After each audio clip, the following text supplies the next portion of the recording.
After my complete playthrough of Kingdom Hearts 1, I wasn't really sure what to think of it. I enjoyed it, but gameplay, story and overall presentation was all over the place. Maybe this is why I decided to make a really odd, questionable piece of content about that experience. But now, a couple of months later, I decided to continue my journey into the series. Next up, Kingdom Hearts Chain of Memories. Kingdom Hearts Chain of Memories is the second installment of the series. However, Kingdom Hearts is known for doing a lot of things differently, and this game is no exception to this rule. Kingdom Hearts Chain of Memories was released in 2004 on the Game Boy Advance. Yes, you heard that right. The direct sequel of the first game was released on a completely different platform. But in 2007, the game was remastered for the PlayStation 2 and was dubbed Kingdom Hearts Chain of Memories. This game was again re-released on the PlayStation 4 as part of Kingdom Hearts HD 1.5 plus 2.5 Remix, which is the version that I played. Now we got that figured out, it's time to dive into Kingdom Hearts Chain of Memories. It's after all a remastered Game Boy Advance game for a console, so there must be something interesting about it, right? I'm also still waiting for the moment that I really start liking the series, as I see its potential, and who knows, maybe this game does that. But most importantly, let's see if this is a good game.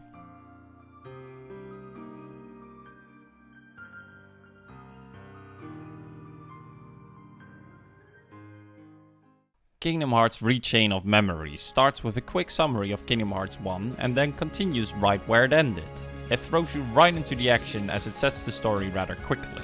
Sora, Goofy and Donald are greeted by a mysterious hooded figure who lures them to Castle Oblivion. There they are introduced to Organization 13 and the mysterious ways the castle seems to work. As our heroes make their way through the castle, their memory seems to be affected by doing so. Meanwhile, Organization 13 is doing their own evil deeds, blocking our heroes along the way. It's up to our heroes to uncover the mysteries surrounding Castle Oblivion and stop Organization 13. Right from the start, my favorite aspect of the game is introduced. The gameplay is a lot different from Kingdom Hearts 1, but instead of just blaming it on the fact that this used to be a Game Boy Advance game, where they had to create a different style of combat and level design, they actually incorporated the gameplay changes into the story and lore.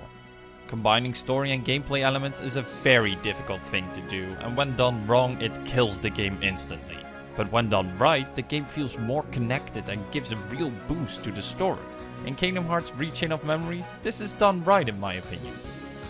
The gameplay and story involve these playing cards. Traveling to the Disney worlds is done by using cards made out of our hero's memory, which story-wise makes a lot of sense, while at the same time it more or less justifies the reusage of Kingdom Hearts 1 assets.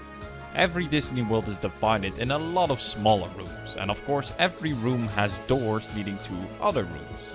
To open these doors you have to use cards, which will give the next room you enter a small twist. This can be in your advantage, like easier enemies or a treasure, but this can also be a disadvantage, where for example stronger enemies will spawn or where the room will be completely pitch black. The level design becomes a bit repetitive after a while as it reuses a lot of the same rooms. I would say that's one of the few Game Boy Advance obstacles that they didn't overcome. Anyway, those cards to open doors to other rooms can only be obtained by fighting enemies who drop them at random. But fighting them is done in the most interesting way I've seen in a very long time. It's basically hack and slash, but as you can guess, with cards. Now if that sounds a bit off-putting, I can understand that. This kind of combat is either a hit or miss. You either really like it or really dislike it. I really liked this combat system, as it reminded me a lot of the Mega Man Battle.net games, which were also on the Game Boy Advance. As in every other card game, you have your deck, which you have to change and improve with new and better cards you find on your journey. There are a couple of card types which you can use single or combine 3 cards to make a combo, which does more damage. When you get the right cards in the combo, you will even do a special attack. What's the most interesting part about the card system is the way their strength numbers work. In a fight you will attack when you play a card. You will keep attacking without problem until your opponent plays a card as well. From that point, the strength number determines if the attack gets nullified or broken. The card strength numbers go from 0 to 9. 0 is basically the Joker card. When used, you will always nullify the opponent's card or combo. If it's any of the other numbers, it's just looking at the cards and see which one has the highest number, as that one wins. And when you do a 3-card combo, the numbers of all 3 cards are added up together. To counter a combo attack, the opponent must have a higher total combat count. During normal enemy encounters, this system doesn't really shine, but during a boss battle it does, and luckily there are a lot of them. The combat works the same way for the bosses as it does for you, making the fight feel more like a duel. You can see your opponent's cards, which you should always keep an eye on. There you will see the possible counters he might use, or what attack you might have to counter yourself. For example, if the opponent uses a card with a cast time, you can scroll quickly through the deck to find a higher number card to interrupt them, only to quickly follow that up with an attack. It goes pretty fast, so building a deck that you know front to back is key. But you can't just throw in only the high level cards in your deck. Every card comes with CP points, which of course is higher the better the card is. So when you're building your deck, you have to balance the strength of your cards within the CP cap. The game also balances itself out with its drawing mechanic, for you see every time you have an empty hand you have to basically redraw your cards, but you don't get all your cards back. All special and broken cards won't return to your hand, therefore it's important to also manage your cards properly during a fight. It's a very fun, easy to get in, hard to master combat system. However, I can understand that some people really don't like it. It's not the typical Kingdom Hearts combat system, and in the end it also involves deck building and card management, which is not for everyone. However, to me this felt like a real good improvement of the combat system, and overall was more fun compared to Kingdom Hearts 1. When I lost a fight in Kingdom Hearts 1, I just felt powerless to do anything about it, and that I just had to try again and hope that the fight would go better. In Kingdom Hearts Chain of Memories, I felt the opposite. When I lost the battle, I felt challenged to try something else, completely changing my deck or try new combos and tactics. Or even that I just lost the battle because I wasn't playing good enough. My deck overall was fine, but I lost the fight because I just wasn't focused enough and timed correctly against my opponent. And this is where most of your time is spent on. Collecting cards, fighting enemies with different deck builds and combos, trying to find the sweet spot where your deck suits your playstyle the best. Though the combat is not perfect, as it has some really exploitable combos, but on the other hand, using them is completely up to you.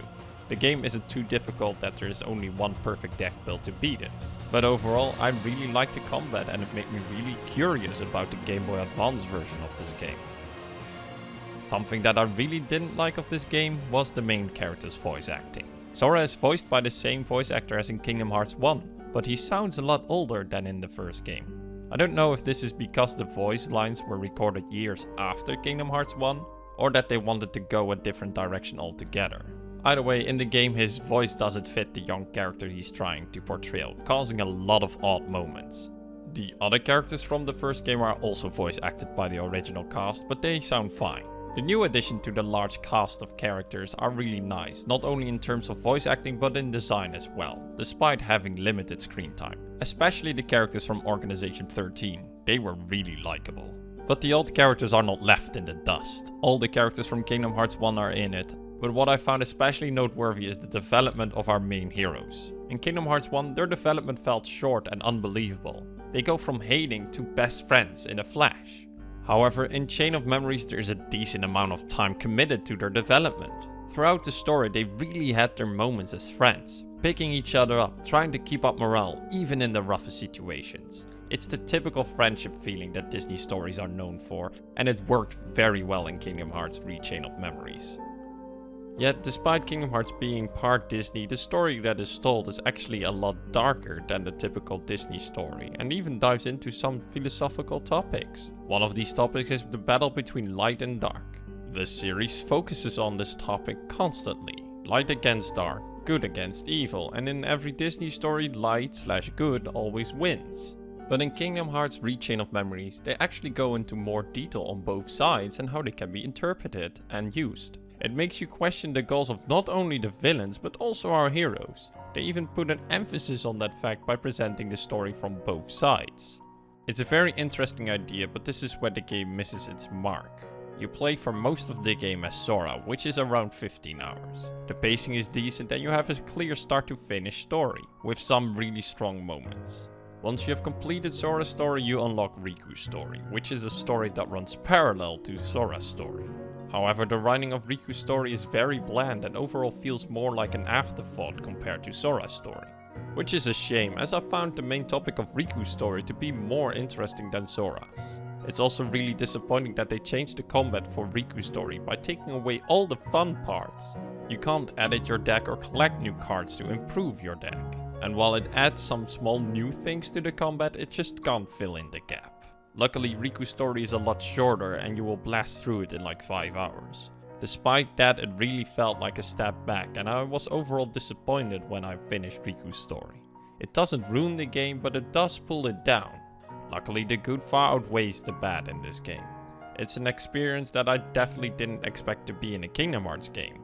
Kingdom Hearts Rechain of Memories continues nicely from where Kingdom Hearts 1 ended, and has a nice familiar feeling to it as well, as it uses all the assets from the first game.